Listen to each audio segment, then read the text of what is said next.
Hello plant people, how are you guys doing today? If you're new around here, my name's Ashley and I'm a soil scientist. On the channel, I like to take that science and apply it to all things plants, but in today's video, we're doing things just a bit different. So I have in front of me a new MarsHydro light that they were kind enough to send over. If you guys remember last year around this time, I did a review / unboxing of the TS1000. Now that TS1000 is now moving downstairs into a bigger grow tent, which is called a Vivo Sun grow tent. It's 2x4. The reason being is I think that TS1000 is going to be more than enough on its own in that tent. That means that I need a new light for my smaller MarsHydro tent that is upstairs. So that one's 2x2. And inside of there, I have done seed starting. I've grown a cannabis plant, I've grown lettuce, herbs, microgreens, and I've even done some rehabbing of my houseplants.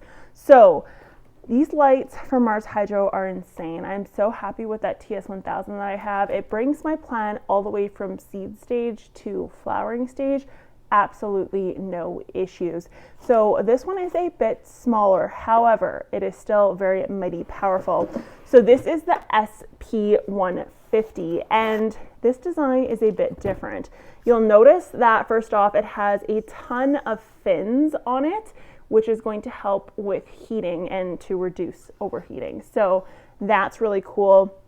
It also is heavier and it just feels a little bit more durable. So the TS1000 has like an aluminum top to it. This is more like a steel top. So the voltage on this is AC 110 to 130 volts, 50/60 hertz. Power is 135 watts, plus or minus 5%. PPE is 2.7 unimoles per joule, and this was manufactured here in April. So, yeah, it also says that it's suitable for damp locations, meaning you could use this light in those IKEA greenhouse setups or over top of like a hydroponic setup, which is interesting.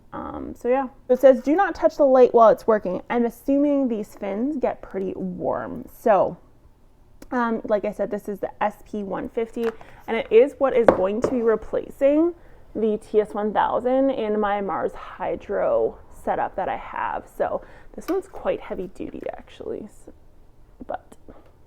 So let's go into the plant room and get this guy set up. So I'm not a huge light nerd, but I, in the past, have always used my T5 light. So that's what's up on this. And quite honestly, I notice a huge difference when I'm using the MarsHydro LED lights. Now, keep in mind, I've only ever used the MarsHydro LED lights. However, I don't know, I'm convinced of them. So these guys, this one's a bit different. This one doesn't have the clips. So the other one has actual clip mechanisms on the power pack, the transformer, I guess you could say, on the light. But these guys have these metal clips. So I'm just gonna stick these on semi-equally spaced apart.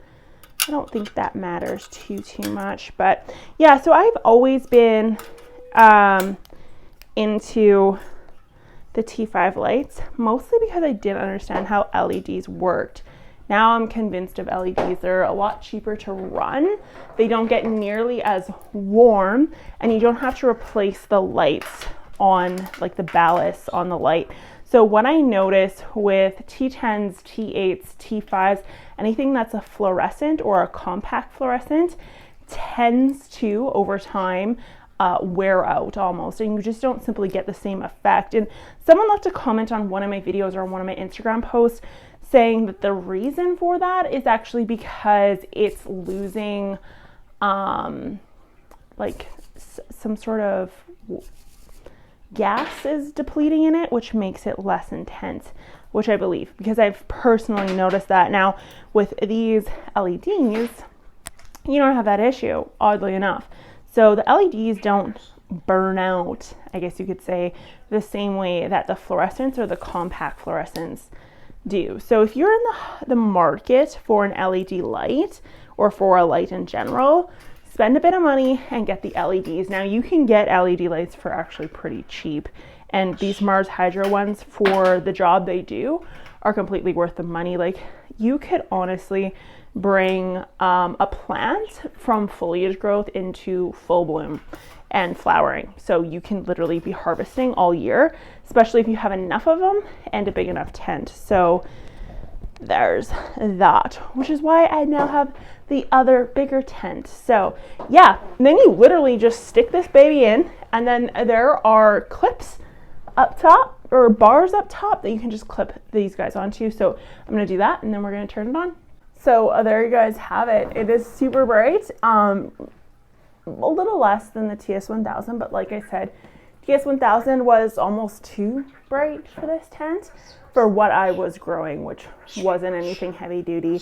So yeah, these have really nice clips on them where you can adjust everything to different heights. So I can lower this down, bring it up, but because my seedlings in here are actually kind of tall, I won't be lowering it anymore. This is probably a good height as is. Now, if you guys want a seedling tour and what I'm starting this year, let me know in the comments down below. Me and Ella will be more than happy to give you a tour. But like I said, check out the links if you're in the market for an LED light. I so far really enjoy the MarsHydro lights. They have brought me nothing but good luck for indoor gardening, whether that be for houseplant rejuvenation or something more complex, such as growing fruits and vegetables indoors. Thanks so much for watching. I will talk to you guys next time. Bye.